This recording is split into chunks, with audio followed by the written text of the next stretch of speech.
las clases anteriores conversamos como los nombres que recibían esta estructura por los distintos planos o vistas que tiene. En un inicio hablamos de que esto era la pared o la muralla de lo que es el casco. Esto ya es tejido epidérmico y que por la situación anatómica uno hablaba de la pinza, que podía ser esta zona más dorsal del casco. Teníamos las mamas, las cuartas partes o cuartos, y acá atrás los talones. Entonces hablamos pinza, mama, cuarto, talón, ¿sí? Ahora, yo les enseñé que existían otros nombres también complementarios, ¿ya? Porque hablan de pinzas o lumbres, hablan de mamas o también hombros, y cuartas partes o cuartos, y después los talones de acá atrás. Eso está en la presentación y en el PowerPoint, pero ahora a lo mejor les suena raro. Esta zona de acá arriba está relacionada con la corona. Aquí no alcanzo a ver el limbo de la parte epidérmica, pero este como engrosamiento es la corona y acá abajo ya es la muralla o pared. Por la cara interna sí se logra observar el surco coronal, que era este surco que yo les mencioné ahora del punto de vista vascular, por donde pasan tanto las arterias como las venas coronales. Más acá abajo observamos una zona que se denomina queráfilo, porque son estas laminillas que se insertaban con, vamos a simular que mi mano es el podófilo, y encajan ahí perfectamente como un velcro, ¿ya? Lo que yo estoy sacando sería la tercera falange con su tejido dérmico y con las falanges respectivas hacia arriba. El casco viene siendo como una especie de zapatito, y la tercera falange va envuelta en tejido sensitivo mucho más profundo, y estas laminillas que están acá adentro y que debieran estar acá también encajan perfectamente, y eso es lo que las mantiene cuando existe una correcta vasculatura. En esta zona observamos la ranilla, o también conocida como cuña. Existe un surco cuneal por cuña y existen los surcos paracuneales, ¿sí? Acuérdense que el prefijo para es al lado de. Esto que se ve acá es la suela. Esto que se observa acá, donde limita la suela con la pared o muralla, es la conocida línea alba o línea blanca. La herradura, con sus clavos, se posicionan y se clavan sobre la línea alba. Por ahí ingresan los clavos, asomando por la pared y exteriorizándose hacia afuera, porque yo les dije que los clavos tienen un surco. Si uno los pone apropiadamente, el clavo se va hacia afuera. Si lo pongo al revés, se me va hacia adentro y dejo cojo al animal como mínimo, ¿ya? Ahí se ve ese casco que está agrietado. Podríamos decir que es como a nivel de la mama, y aquí no podemos establecer si es derecho o izquierdo porque con un solo casco no lo podemos decir. Yo les di un dato, pero es un dato más bien comparativo, que en general podríamos asumir que los cascos más anchos tienden a ser de las manos, y los que son más estrechos, si es que fueran del mismo animal, aquí no sé si son el mismo, serían más estrechos los del miembro posterior. Y también les hablé de que había una especie como de angulación. ¿Cómo se llaman? Los del miembro anterior son más amplios y estos son más elevados. Se habla como de 45 y 55 grados de quiebre respecto a la pared y el suelo. Pero eso tampoco es como muy decidor, porque si hay patología o mal aplomo, el caballo se apoya mal, puede cambiar también el eje podofalángico, que lo mencionamos, y eso hace que algunos animales pisen más con la pinza u otros pisen más con el talón, y eso determina que caminan de forma irregular. Si ustedes se fijan, la ranilla tiene estructuras que son estos surcos, ¿no es cierto? El surco cuneal y los paracuneales. Estos surcos aquí son depresiones, por dentro son proyecciones. Entonces, A esto se le denomina espina cuneal, a esa estructura, que vendría siendo el surco cuneal que por dentro se proyecta como una proyección. ¿Sí? Y eso sería la espina cuneal. Y estas son las goteras, que serían las proyecciones de los surcos paracuneales. A esa zona que se ve ahí se le denomina barra o parte inflexa o superficie inflexa, porque está como flectada o doblada, no está recta, por eso se le conoce como parte inflexa. Yo les subí en la presentación términos equivalentes, por lo tanto, si hablan de barra, es lo mismo que decir parte inflexa. Y en algunos casos, como hablamos de talones, a estas proyecciones como más redondeadas se le denominan bulbo de los talones, que sería como un engrosamiento del talón mismo. Recuerden que esto es un tejido en este momento rígido, pero cuando el animal está vivo se expande y se contrae respectivamente. ¿Ya? Así que, bueno, la cuña tiene un vértice, ¿sí? Tiene una base, y si yo les pusiera una flecha ahí estaría preguntando por el vértice de la cuña. Si pongo la flecha ahí estaría preguntando por la suela. Si la pongo justo ahí en el límite estaría preguntando por la línea alba. ¿Sí? Si la pongo acá, espina de la cuña. Si la pusiera como justo acá o de marco con algo estaría preguntando por corona. Aquí yo hablo de pared o muralla.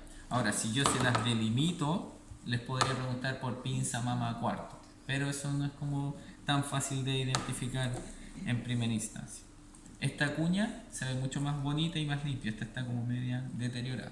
Hay que entender también el estilo de vida que tenía ese animal. Miren, el surco cuneal es mucho más profundo y aquí está como medio irregular. ¿Ya? No todos los animales pisan de forma correcta. Eso sería. Y bueno, acá, no sé si quieren parar para que no les quede el video tan largo y hacemos uno aparte de reproducción. Pero básicamente los testículos disponibles que hay acá son de toro. ¿Por qué son de toro? Porque el eje del testículo es ¿de qué forma? Comparativamente con el equino.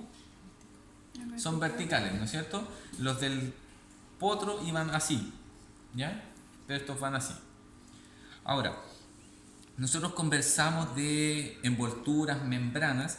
Yo acá no les puedo definir a ciencia cierta cuál es cuál y cuántas hay acá, porque cuando uno hace la castración va abriendo desde la piel, la túnica dartos, la fascia espermática interna, externa respectivamente, y después la visceral, tanto vaginal como parietal. Entonces yo ahí cuento las capas. Aquí yo no las puedo mostrar ni tengo todas para mostrarlas. Me interesa que reconozcan el testículo con el margen del epidídimo que se le vincula. Por lo tanto, hablamos de cabeza, cuerpo, cola, y de la cola nace esto que es el conducto deferente. Esto se va a conectar a la próstata y de ahí sale vía uretra en el eyaculado. Esto que se ve como un serpentín son los distintos tramos que tiene el epidídimo. Recuerden que en el epidídimo ocurre parte de la maduración de los espermatozoides. ¿Cuál es el epidídimo? Esto de acá, perdón, esto es conducto deferente. Acá está la cola del epidídimo, el cuerpo y la cabeza. Acá adentro está el testículo como tal. El testículo tiene polos, tiene un margen epididimario y un margen libre. Y en esta zona que tengo acá está todo lo que es el cordón testicular. Cuando se habla de cordón testicular es todo esto, ¿sí? Pero el plexo vascular y el plexo pampiniforme están vinculados acá adentro. Yo les dije que el plexo pampiniforme es una serie de venas que enrollan a la arteria testicular y le quitan temperatura para mantener una correcta espermatogénesis. Por lo tanto, acá yo no los puedo ver porque no están teñidos ni diferenciados. Esto que ven acá como tejido conectivo es parte de lo que vincula al conducto deferente con el cordón testicular y muchas veces recibe el nombre de el mesodeferente. Y lo otro que no les puedo mostrar con toda claridad, pero acá hay fibras de un musculito que derivaba del abdomen y que es el cremaster, que también va vinculado en este cordón testicular.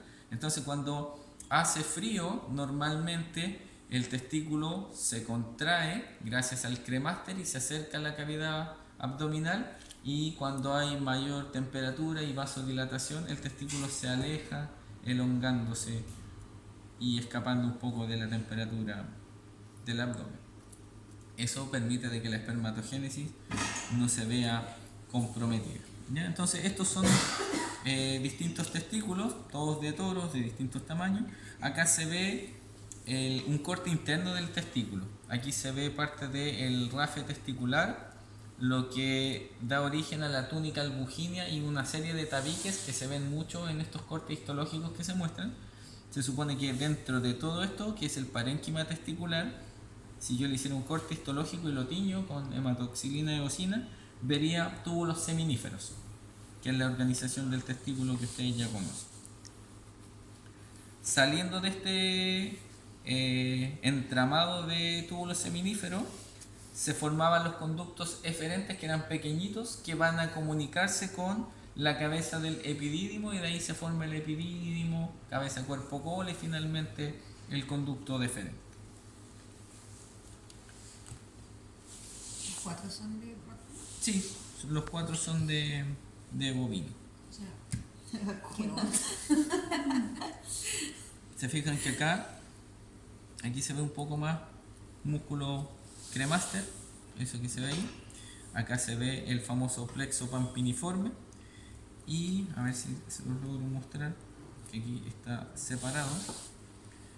Aquí se cortó, pero debiera estar el mesodeferente vinculado con el conducto deferente. Cuando ustedes castran, tienen que lograr emascular esta zona para evitar hemorragia. Muchas veces se cauteriza, se pone un punto. Los viejos del campo como que friccionan con la hoja del cuchillo, como que le pegan. ¿Se han fijado cuando uno hace una rosita para un regalo y le pasa como el cuchillo y después se enrolla? Ya, algo así parece, o a la pasta de dientes más cotidiano. Algo así se logra con esa técnica, pero que es riesgosa porque no te asegura que se cauterice completamente. El emasculador corta y fricciona. Entonces es una herramienta como un alicate, pero mucho mejor, y como que los bordes generan ese movimiento en la contención de la parte vascular. Si no confían en eso, una lazada con puntos, pero que no se mueva, y obviamente con el bloqueo anestésico que debiera hacerse. Lamentablemente estos animales, por un tema de costo y que dicen no, si aguantan el dolor, los castran a capela, pero debe doler mucho, y eso debiéramos nosotros inculcar, de que se debiera hacer como un procedimiento, aunque sea en el campo con tierra, pero bien limpio y minimizando el riesgo de contaminación y sobre todo el sufrimiento del animal. Bueno, lo último que está quedando acá es un genital de bovino hembra. Aquí vemos la vejiga, acá se ve la vulva, ahí se ven parte de esos pelitos asociados a los labios vulvares. No sé si se los dije, pero a veces la gente por moda o estilo le corta ahí a la perrita o al perrito en el prepucio. Esos pelitos están por una función, para ayudar que la orina se dirija a donde debe irse. Si ustedes se los cortan, muchas veces puede quedar trazas de orina, generar irritación y favorecer una infección urinaria. Anatómicamente, la vejiga va ventral a lo que es el útero y la vagina propiamente tal. Por lo tanto, aquí está abierto. Les pido disculpas porque es la muestra menos apropiada como para explicar todo esto bonito, pero es lo que tienen acá. Y eso que se ve ahí es el divertículo uretral, por donde se abre la salida de la uretra, que viene desde la vejiga por acá abajo y se comunica con esa zona. Esa zona habla de que la hembra tiene una uretra cortita. Por eso, si hay bacterias en esta zona, entran por ahí, la distancia para llegar a la vejiga es más corta y por lo tanto la hembra naturalmente tiende a hacer más cistitis por ascenso de bacterias por la vía urinaria. El macho tiene una uretra mucho más larga. Miren este pene de toro, que es más bien fibro elástico. Ahí está cortado transversalmente. Acá debiera estar la zona de la inserción, esto sería como la raíz, y el glande no está. Aquí está como cortado. Eso que se ve ahí es la flexura sigmoidea propia del toro, ¿ya? Pero piensen que todo esto es trayecto de uretra. Comparativamente es mucho más, por lo tanto que a un macho le llegue una bacteria a su vejiga es más raro, pero ocurre, ¿ya? En esta zona hablamos del vestíbulo de la vagina como tal. Acá están los labios vulvares que en las hembras reproductivas deben tener un buen afrontamiento, deben cerrar, ser herméticos. Previo a la monta deben ser limpiados, lavados, desinfectados para que haya menos riesgos de metritis. Y en esta zona, ascendiendo, encontramos lo que es el cervix. Cervix, importante porque al momento de uno palpar el cervix, como es una estructura cartilaginosa, yo palpo y la siento. Es lo más duro que hay dentro de ese mar de cosas que uno no reconoce en primera instancia. El cervix, como es un cilindro cartilaginoso, yo lo puedo palpar y sentir. Y a partir de él, yo en la palpación me voy guiando, voy a ciegas, pero con el cervix digo, ya voy por acá, me voy al cuerno derecho o al cuerno izquierdo, dependiendo de, ¿ya? Les va a pasar la primera vez que entren en una vaca, al palpar no van a acordarse de nada, pero la anatomía es referencia, el piso del pubis, la pelvis como tal, las alas del ilion, arriba el sacro, ya eso te da una zona anatómica, después es cosa de uno buscar. Y como les decía, por favor siempre sean cuidadosos en los animales que tienen cuerpo lúteos, sobre todo la vaca. Si ustedes rompen el cuerpo lúteo en la palpación, van a hacer que se interrumpa el embarazo, porque el cuerpo lúteo sostiene la preñez en la primera etapa. Cuando se establece la placenta, ya no depende del cuerpo lúteo para mantener la gestación. Y los cabros, en primera instancia, todo es nuevo, se siente raro y están como excitados porque están palpando una vaca. A veces son torpes o son muy agresivos en la manipulación. Y eso puede generar una ruptura de cuerpo lúteo. Y después de que pasan los alumnos de las distintas prácticas, hay una secuencia de abortos que generan los alumnos en práctica, ¿ya? Para que no le ocurra a usted. Aquí ya del cervix comienza lo que es el cuerpo del útero, aquí está muy doblado, pero aquí yo alcanzo a reconocer el ligamento intercornual. Este ligamento cuando yo palpo me sirve mucho porque me permite como elevar los cuernos y acercarlos hacia mi mano hábil en la palpación. La semana pasada yo había puesto una pelvis para que se entendiera. No sé si alguien la puede armar como para hacer la simulación y explicarles con un poco más de contenido. Es el ligamento intercornual. Está entre los cuernos uterinos, ¿ya? Es muy evidente en la vaca.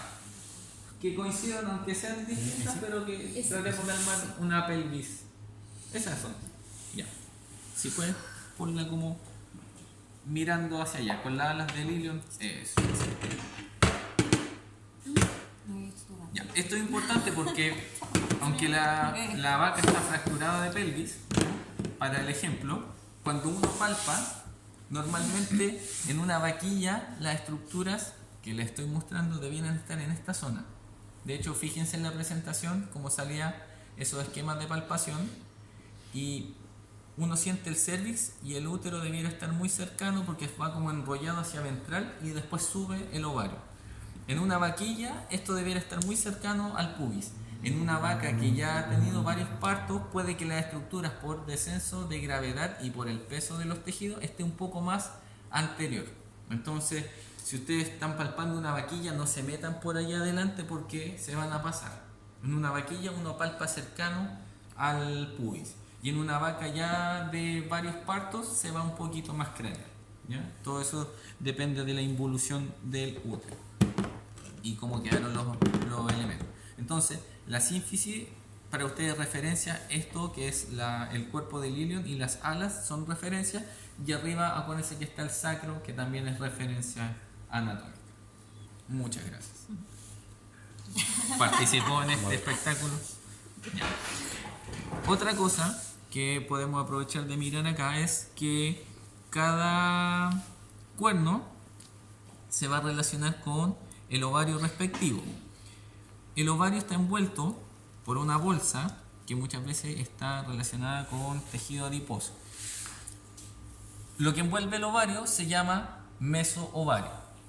Hay una estructura que es como un serpentín que se denomina, aquí no se ve con claridad, pero es la salpinge o tuba uterina o antiguamente llamada la trompa de Falopio. Eso también está envuelto y se llama mesosalpinx. El útero, en sus ligamentos que lo mantienen anclado al abdomen y no suelto ni moviéndose como loco, hablamos del mesometrio. Y la sumatoria de todos los ligamentos que les mencioné forman el ligamento ancho, por donde pasan la parte vascular y la parte de la inervación. Y a ver si este ovario... Eso que se ve ahí, eso es parte de la tuba uterina. Si recuerdan, tenía un istmo, un ámpula o ampolla, y las fimbrias, que son esas como digitaciones que captan el ovocito y lo llevan al cuerno respectivo. Cuando hay ovulación, el ovocito se mueve por esa tuba uterina y después que es fecundada en la ampolla, baja al cuerno uterino. Yo les dije que antes de la implantación el ovocito se da unas vueltas, como que busca la mejor zona del útero y se implanta. ¿Ya? ¿Se ocurre en el equino o en En la mayoría de las especies, sobre todo en las que tienen menos crías, porque tienen más tiempo para escoger la mejor zona. En las que son multíparas, generalmente se acomodan de acuerdo a cómo queden. ¿Ya? Hay restricciones ahí, pero también hay a veces competencia por los nutrientes.